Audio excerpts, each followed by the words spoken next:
Hello po, mga katambay, si Kamanong po sa Tambayang Makabayan. Ito po, meron po tayong kukumentuhan ang ating presidente sa tagal-tagal at haba-haba ng pagpapahinga at hindi pagtibo ng presidente ng Pilipinas. Ngayon po, nagsalita na po siya. Ngayon niya lang po nakita na yung matagal na bangayan ng Kongreso at ng Senado, lalo ang Kongreso, yung pagwawaldas ng pera ng taong bayan. Ngayon po, nagsalita po ang Pangulo ng Pilipinas. Pakinggan po natin mga katambay at komentuhan po natin ang ating Pangulo.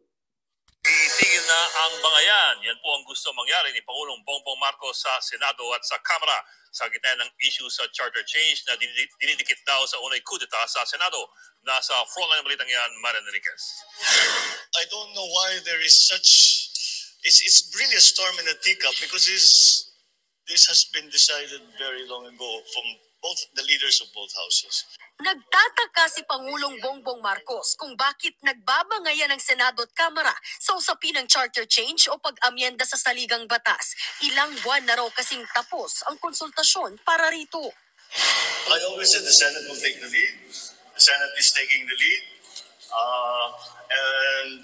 Between the two houses, they will come to an agreement, and that will be the way we will do it. Wala na raw sanang bangayan para maamyendahan na ang economic provisions. We just want to get those amendments incorporated into the Constitution to improve the chances of investment and upskilling of our people. We do it quietly. We do it, without any fuss. Sinabi yan ng Pangulo sa gitna ng tila parinigan na naman ng Senado at Kamara kaugnay ito sa umuugong na kudeta o pagpapatalsik kay Senate President Mig Zubiri. Ayan po, wag na po, okay na po yun. At problema naman po, yung huli po ay problema po ng Senado yun at ng Kongreso. Ito po ang komentuhan natin, yung pahayag in the first time sa tagal po. Last year pa po nag-uumpisa yung problema na yan, di ba? Napakarami na po nagsalita niyan, mga analyst, mga expert po. Sa issue po ng Chacha o PI na People Initiative, di po ba? Mr. President, ang problema po yung sinasabi nyo po, okay po yun Aamyendahan lang yung about sa business natin, di po ba? Para makaakit tayo lalo ng mga businesses sa labas ng bansa, di po ba? Okay po yun Kaya lang po sa pananaw ni Kamano, hindi naman po ganun ang lumalabas doon sa sinusulong lahat ng Kongreso. Ayon po ron sa mga expert. Dahil bakit ko po nasabi yon mga katambay? Kasi kung malinis din ang hangarin ng Congress na yung provision na sinasabing amyendahan, bakit po gagastos po ng bilyon-bilyon ang Congress? Di mo ba? Gagamitin mo ang tao do sa Chacha, sa PI. Magre-release ka at magbabayad ka sa mga tao. Di mo ba? Pumutok po yung balita. Marami pong nakapagpatotoo na nagbibilihan, nagbabayaran po, Mr. President. Hindi nyo po ba alam yon? Kaya yung pangyayari po na yon sa pananaw at tingin ni Kamanong, hindi po naging maganda po sa mga Pilipino yon. Kasi ano po isipin namin, meron pong ibang agenda. Ang pinsan nyo po ang Kongreso, lalo ang Speaker, Mr. President. Dahil bakit ka mamimili ng boto? Parang vote buying para lang doon sa sinusulong mong Chacha o PI, yung provision lang naman na gusto mong amyendahan about sa future ng ating economic, lalo sa negosyo, di po ba? Yung provision na gagawin nila, di po ba? Para sa ekonomiya natin kuno, lalo yung mga travel ng Pangulo, di po ba? Na umaakit ng mga negosyante. Yun lang ang gusto palang balangkasin ng Pangulo. Pero ang inyong pinsan parehas po ba kayo? Di ba? Wala po bang itinatago ang Kongreso, lalo po ang Speaker, na ibang agenda na po pwede na ilalagay niya ron sa provision na isasama niya pag nabalangkas na ang konstitusyon natin, di ba, sa pamamagitan ng tiyatsa? Di po ba, mga katambay? Mag-uubos ka ng bilyon-bilyong pera, di ba? Hanggang sa Mindanao, yung mga kababayan natin na maraming nabigyan, na pinapipirma sila. Sa kapalit ng pirma ay pera. Yung pera naman hindi naman maipaliwanag. Di ba? Hindi nila maipaliwanag kung gaano kalaki yung pera at pinasisinungalingan pa ng mga congressman na kanila raw yung pera. Wala naman silang mailatag na resibo. Di ba? Pati yung sinasabi mga nag-donate sa kanilang mga kapwa nila congressman, di ba? At bakit magpapalabas ang isa pa? Bakit magpapalabas ng Kongreso ang speaker ng komersyal na daan-daang milyon ang halaga para lang sa sinusulong na tiyatsa? Di po ba?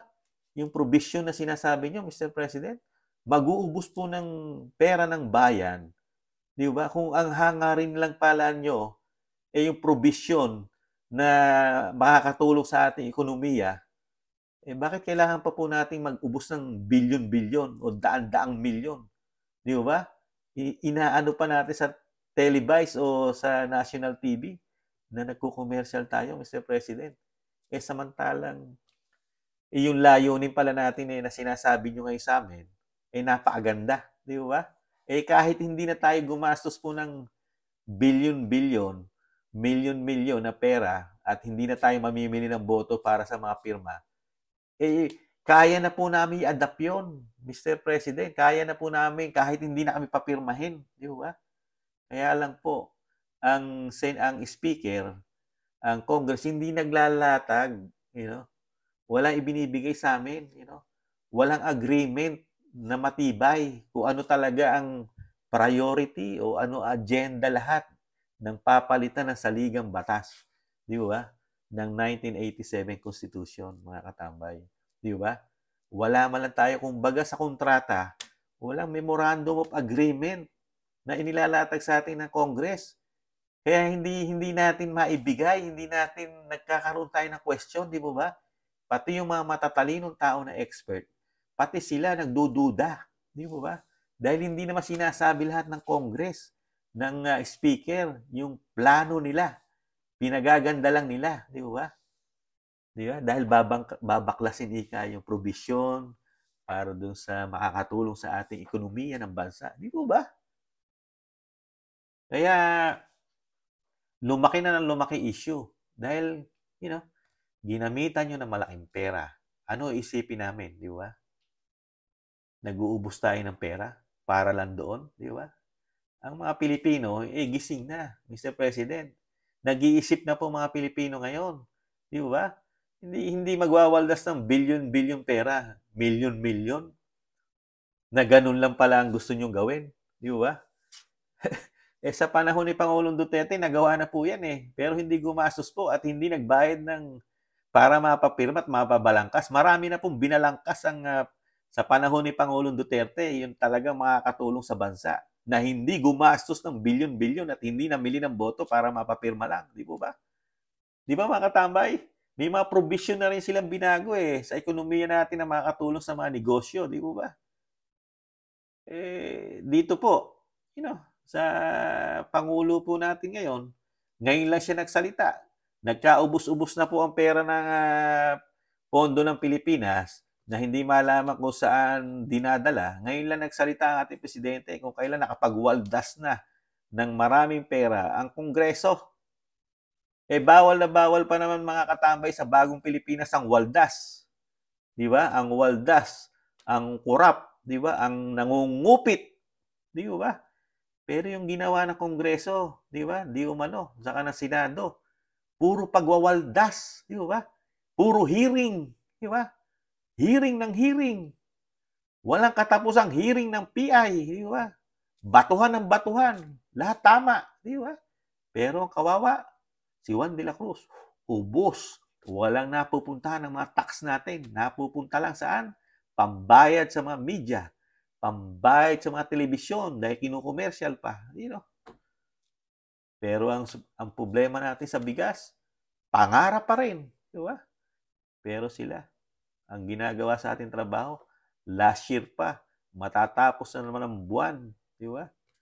Ngayon lang din nagsalita ang Pangulo, you know? Ay, nako, mga katambay. Ito na po yata ang umpisa ng bagong Pilipinas, mga katambay. Bawal ang waldas. Bawal ang kurap. Ay, nako. Yan lang po ang komento ko, mga katambay, sa matagal na pagkagising, pagkatulog o ng Pangulo. Ngayon lang siya nagsalita about sa bangayan ng Kongreso at ng Senado. Hindi man lang kami tanungin, mga Pilipino, na kung kami papayag, kasi alam din ng Kongreso na hindi tayo papayag, di ba? Kaya dadaanin sa pera, kailangan ka suhulan para mapapayag ka lang. Sa hirap ng buhay ngayon, talagang kaagatin mo yun kahit 100 piso. Napakamahal ng bigas, 75 Makabili ka man 50 plus, hindi pa magandang klase, di ba? Kaya hindi natin alam kung yung ginagawa nilang pagtaas ng bilihin, isa ring strategy. Hindi kaya strategy yun para yung ibang kababayan natin mabili. Para lahat ng gusto nila, madadaan nila sa pera, di ba? Hindi kaya strategy nga. Tanong lang ni Kamanong yun. Yun lang po, mga katambay. Pasensya na po. At wala pa rin pong nakikitang magandang solusyon ang Pangulo. At ganoon din po ang Senado at ang Kongreso. Gastos pa rin po. Waldas ang pera ng taong bayan. Hindi matapos-tapos. Muli po, mga katambay, si Kamanong po, nag-iwan po sa muli. Mahalin natin siyempre ang ating bansa. Bansa natin yan. Ipaglaban natin. Siyempre, tiis-tiis muna tayo. Talagang ganon. May pag-asa pang darating sa atin. Bye-bye. Paalam.